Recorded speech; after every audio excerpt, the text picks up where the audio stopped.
You know that feeling. When someone says one thing, and it ruins your entire day. Here's what most people don't know. That feeling only lasts 90 seconds.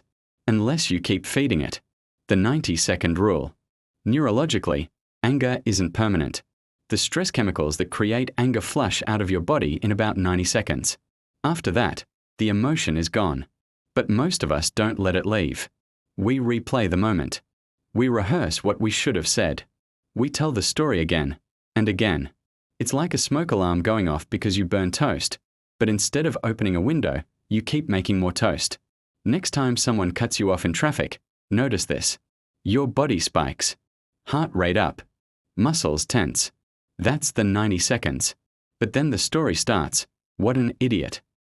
And suddenly, you're still angry 20 minutes later. That's not them. That's you feeding the fire. Chapter 1. The Button Pusher Myth. We say things like, they really know how to push my buttons. But here's the truth. You're not a remote control. Nobody can push a button you didn't install. Those buttons are unhealed wounds. Old values violations. Past experiences. When someone triggers you, they're not controlling you. They're revealing you. That coworker's sarcasm? Maybe it echoes a critical parent. Suddenly, it's not about them. It's about where healing still needs to happen. When you see this, you stop reacting and start operating. Chapter 2. What anger is really hiding. Here's something most people never realize. Anger isn't the real emotion. Anger is a bodyguard. It shows up to protect hurt, fear, or shame. When someone criticizes you and you explode, you're not angry. You're hurt that you don't feel seen. Anger feels safer than vulnerability, so it speaks for it. Your partner forgets your anniversary. You lashing out. But underneath that anger is one question. Do I matter? When you speak the hurt instead of the anger, everything changes. Chapter 3. The choice point. Between every trigger and every response, there's a space. Most people never see it. But inside that space is your freedom. Viktor Frankl discovered this in a concentration camp. No matter what happens to you, you can always choose your response. That passive-aggressive email arrives. Your finger hovers over send. And right there is the choice point. Ask yourself, what response would I respect tomorrow?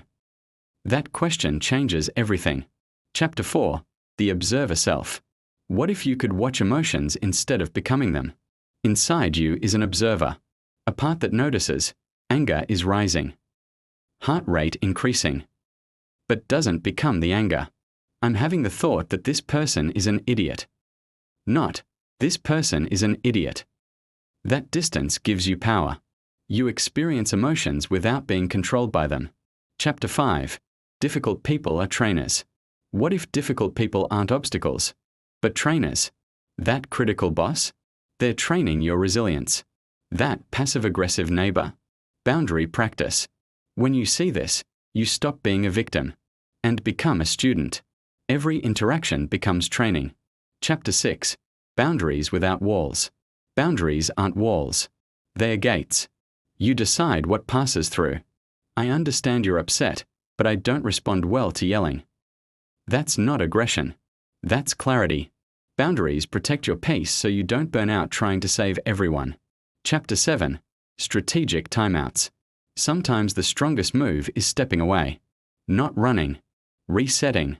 I need a break so I can respond thoughtfully. 5 minutes of space can save weeks of repair. Timeouts aren't weakness. They're emotional intelligence. Chapter 8. Mapping your triggers. Your triggers follow patterns. Certain tones. Certain personalities. Certain situations. When you map them, they stop surprising you. Awareness turns reaction into preparation. Chapter 9. Compassionate distance. You can care without carrying. Support without absorbing. Like a lifeguard, you throw the rope.